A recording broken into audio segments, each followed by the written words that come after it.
कहानी ये शुरू होती है किंग जॉर्ज फिफ्थ की डेथ के साथ में, जो कि 1936 में हुई थी। किंग जॉर्ज फिफ्थ ये ग्रैंडफादर थे क्वीन एलिजाबेथ टू के, जिनकी डेथ अभी 8 सितंबर को हुई थी, यानी कल।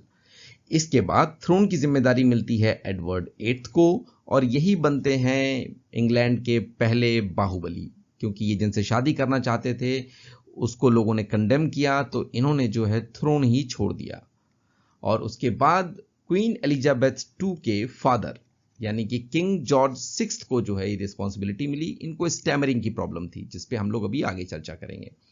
तो आइए देखते हैं मिस्टर एडवर्ड के साथ में क्या इशू था। एक्चुअली मिस्टर एडवर्ड जो है एट्थ, इनको पहले ऐसे इंग्लिश मोनार्क होने का जो है सौभाग्य मिला कि जिन्होंने थ्रोन वॉलंटरली छोड़ दिया और वहां के बाहुबली बन गए, क्योंकि he was in love with Wallis Warfield Simpson, 2 times American divorcee. और वहां की चर्च ने और ब्रिटिश गवर्नमेंट ने और पब्लिक ने इस मैरिज को बहुत कंडेम किया, तो इन्होंने जो है फिर गद्दी ही छोड़ दी।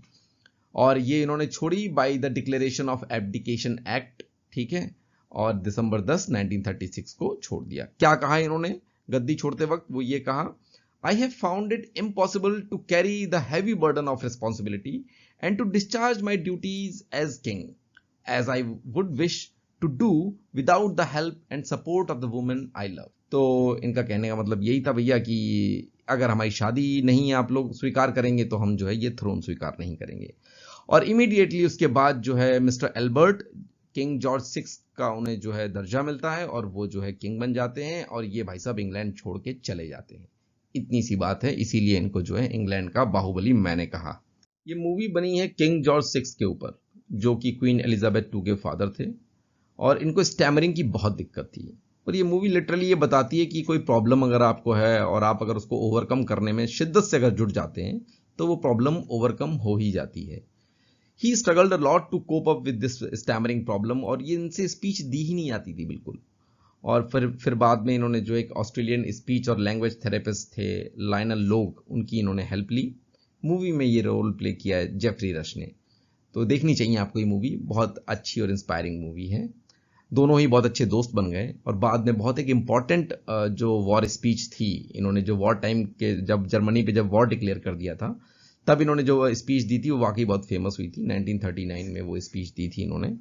और एक इवेंट और मूवी में दिखाया गया है कि ऑफिशियल क्लोजिंग थी ब्रिटिश एम्पायर का एग्जीबिशन का, वेम्बले स्टेडियम में हो रही थी। तभी उस समय ये Prince Albert Duke of York कहे जाते थे। तो ये मतलब स्पीच दे ही नहीं पाए, इतनी ज्यादा इन्होंने स्टैमरिंग की कि इनका लिटरली मजाक उड़ गया वहां पे। लेकिन फिर भी आप देखिए उस प्रॉब्लम को ओवरकम कर गया भाई बंदा, और बाद में ऐसी स्पीच दी कि मतलब वो सुनने लायक थी उस वक्त। आगे बढ़ते हैं हम लोग। अब इस स्लाइड में क्विकली हम लोग जरा ब्रीफ हिस्ट्री देख लेंगे क्वीन एलिजाबेथ टू की।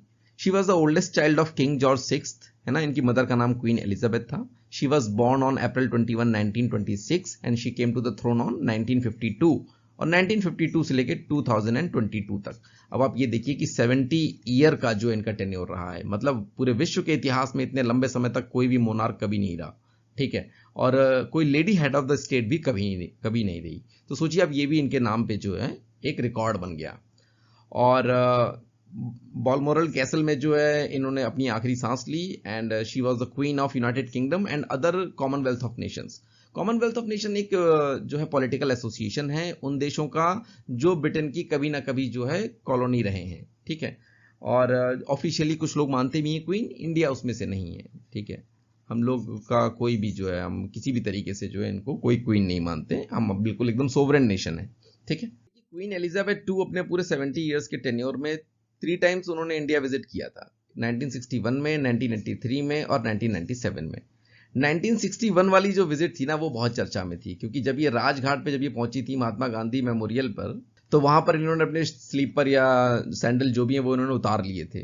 तो ये बहुत बड़ी बात हो जाती है कि क्वीन जो है इंग्लैंड की वो कहीं जा रही हैं और किसी को अगर होमेज अगर पे कर रही हैं तो उसमें जो अपनी स्लीपर या सैंडल शूज जो भी हैं वो उतार लें, ठीक है। इससे पहले कौन आया था? 1911 में जो है इनके ग्रैंडफादर किंग जॉर्ज फिफ्थ आए थे, ठीक है। तो आपको याद होगा कि लॉर्ड कर्जन ने 1905 में जो है जब बंगाल का डिवीजन कर दिया था, तो 1911 में जब ये किंग जॉर्ज फिफ्थ जब आने वाले थे तो उस पार्टीशन को कैंसिल कर दिया था, एन्यूलमेंट कर दिया गया था उसका। और 1911 में ही जो है एक बहुत बड़ा दिल्ली दरबार लगा था। जहां पर जो है किंग जॉर्ज फिफ्थ ने जो है खुद को एम्परर ऑफ इंडिया का टाइटल ले लिया था, उनकी वाइफ ने एम्प्रेस ऑफ इंडिया, है ना। तो ये वाली बात अभी याद आ गई तो बता दिया आपको। देखिए कुछ इंटरेस्टिंग आपको प्रोटोकॉल्स बताते हैं कि किंग या क्वीन से रिलेटेड कोई भी कॉन्फिडेंशियल इन्फॉर्मेशन होगी सबसे पहले प्राइम मिनिस्टर को दी जाएगी। उसके बाद बकिंगम पैलेस से ये इन्फॉर्मेशन जो है पब्लिक को दी जाएगी, other head of the states हैं जो अदर नेशंस हैं उनको दी जाएगी। 10 मिनट के अंदर जो है झंडे को आधा झुका दिया गया था, यानी कि हाफ मास्ट कर दिया गया था शोक में क्वीन की डेथ के, ठीक है। और 10 डे का मॉर्निंग पीरियड होगा जो कि उसी दिन से इफेक्ट में आ जाता है जब क्वीन की डेथ हुई थी। अब देखिए क्या और चीजें हैं, नेशनल एंथम में चेंज होगा, ठीक है, यानी कि God save our gracious queen अभी है, ये हो जाएगा God save our gracious king, ठीक है। अब मुझे याद आ गया एक नेताजी का वीडियो जो जनगण मन नहीं गा पा रहे थे सही से, तो सोचिए अगर अपने यहाँ अगर ऐसा कुछ इंटरचेंज अगर होना होता तो कोई गा ही नहीं पाता, कोई कुछ भी कर देता।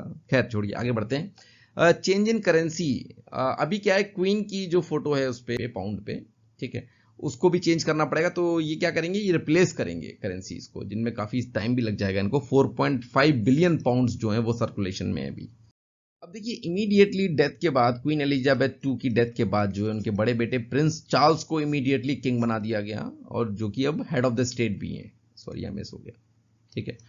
ऑफिशियल प्रोक्लेमेशन जो है नेक्स्ट डे होता है, एक दिन जब वो डेथ कर जाती है उसके बाद, ठीक है। और ये सारा का सारा एक एक्सेशन काउंसिल होती है, उसके सामने ये सारी सेरेमनी होती है। अब देखिए किंग का रोल देखते हैं गवर्नमेंट में। अब ये तो आपको पता ही होगा कि ब्रिटेन में जो है मोनार्की है, ठीक है, पर वहां पर एब्सोल्यूट मोनार्की नहीं है, कॉन्स्टिट्यूशनल मोनार्की है, ठीक है। तो कॉन्स्टिट्यूशनल मोनार्की में और एब्सोल्यूट मोनार्की में क्या अंतर होता है कि कॉन्स्टिट्यूशनल मोनार्की में जो पावर्स हैं वो लिमिटेड होती हैं, ठीक है, और वो लिमिट कैसे होती हैं, बाय द कॉन्स्टिट्यूशन। और मोनार्की में क्या होता है, एब्सोल्यूट मोनार्की में क्या होती है, अनलिमिटेड पावर्स होती हैं, ठीक है। तो ब्रिटेन में क्या है, कॉन्स्टिट्यूशनल मोनार्की है, और हमारे यहाँ क्या है, हमारे यहाँ तो रिपब्लिक हैं, हम गणतंत्र हैं, रिपब्लिक सिस्टम है, ठीक है। तो रिपब्लिक में क्या होता है कि हेड ऑफ द स्टेट जो है वो इलेक्टेड बाय द पीपल होता है और बाय देयर इलेक्टेड रिप्रेजेंटेटिव्स, ठीक है। तो वहां पे रिपब्लिक में क्या होता है कि सुप्रीम कौन होता है, वी द पीपल, है ना, द पीपल इज सुप्रीम। खैर, तो इनका रोल देखते हैं गवर्नमेंट, ये इनको पॉलिटिकली एकदम न्यूट्रल रहना होता है। और किंग जो है डज नॉट वोट और stand for an election. Important ceremonial and formal rules जो हैं इनके गवर्नमेंट के साथ में रहते हैं। एक फ्रेज है वहां पे, crown in parliament, it is used to describe British legislature which consist of sovereign, house of lords and house of common. Sovereign यानी कि आपका किंग या queen, house of lords and house of commons, ठीक है, ये वहां पे crown in parliament का मतलब होता है। और किंग की जो मेजर ड्यूटीज हैं वो यही हैं कि रॉयल एसेंट देना लेजिस्लेशंस को, ऑर्डर्स को अप्रूव करना, प्रोक्लेमेशन करना थ्रू प्रीवी काउंसिल।